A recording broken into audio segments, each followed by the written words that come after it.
안녕하세요.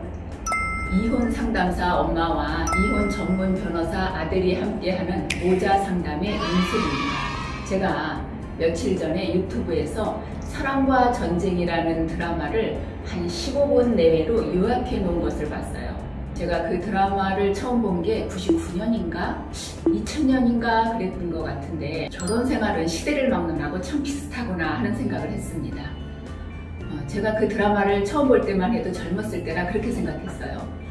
작가님이 드라마를 재미있게 만드시려고 많이 과장되게 만드셨구나 그렇게 생각했거든요. 그 후로 이제 제가 그 결혼한 부부들의 생활을 보고 또 듣고 또 이혼 상담사 일을 하다 보니까 예전에 그 드라마가 절대 과장되게 만든 게 아니었구나 하는 생각을 하게 되었습니다. 현실에서는 그 드라마보다 훨씬 더 드라마틱한 사건들이 많더라고요. 제가 며칠 전에 본 건 상간녀한테 복수하는 내용이었습니다. 아내가 남편의 불륜을 알게 됐어요.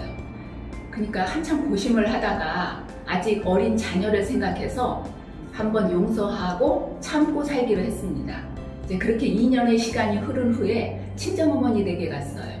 근데 거기 친정어머니 댁에서 어머니 친구분의 아주 잘 나가는 아들이 결혼한다는 청첩장을 보게 됐습니다. 근데 그 청첩장에 있는 사진을 보니까 그 신부가 바로 남편의 예전 불륜녀인 거예요. 그렇게 이제 그래도 결혼을 하고 나서 그 아내가 이제 그 여자를 만나게 됐는데 그 여자가 너무 당당하게 나오는 거예요. 그러니까 이 아내가 열받은 거죠. 그때 이제 상간녀 위자료 청구 소송을 하는 그런 내용이었습니다. 그럼 지금부터 안재영 이혼 전문 변호사님을 모시고 상간녀 위자료 청구 소송에 대해서 알아보도록 하겠습니다. 변호사님 안녕하세요. 네, 안녕하세요.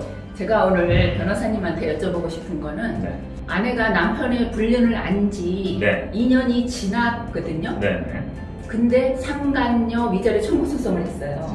이렇게 상간자 위자료 청구 소송은 아무 때나 할 수 있는 건가요?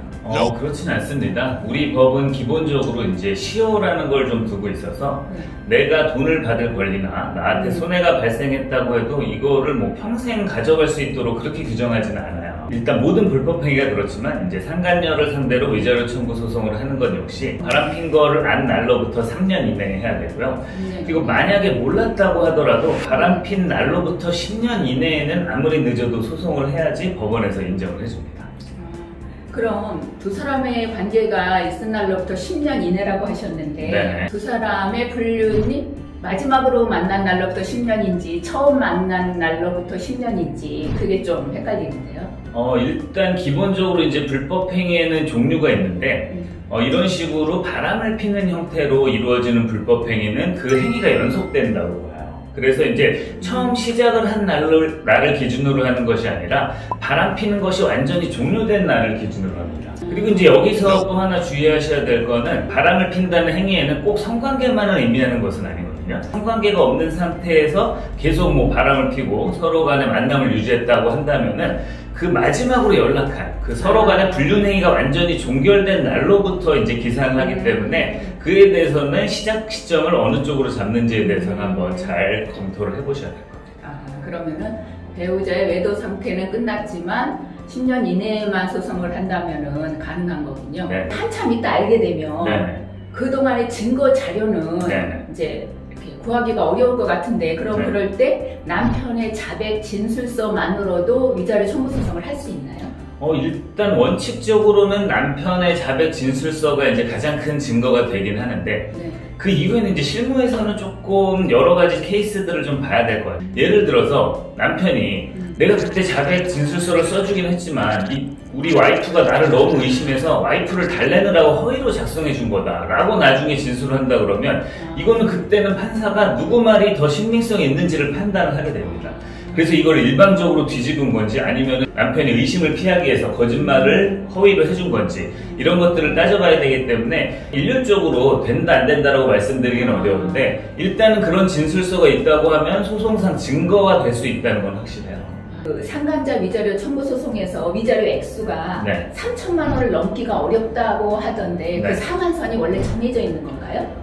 사실은 이게 법률에 위자료 청구 액수를 얼마다라고 정해놓은 그런 상한은 없습니다. 다만 이거는 이제 판례에 의해서 실무적으로 이제 쌓아와서 실무적으로 이렇게 판단을 하기 때문에 그 정도 액수다라고 이제 우리가 유추를 하는 것 뿐인데 말씀해 주신 대로 3천만 원을 넘는 경우가 그렇게 많지는 않거든요. 근데 그럼에도 불구하고 최근에 들어서는 그 배우자의 불륜 행위로 인해서 고통을 받은 정도가 심하다고 하면 5천만 원까지도 인정되는 경우들이 있긴 있어요. 근데 이제 그건 좀 예외적인 경우고 일반적인 경우라면 3천만 원 정도라고 생각하시는 게 맞을 것 같네요.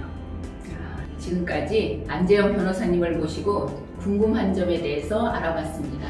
변호사님 감사합니다. 감사합니다.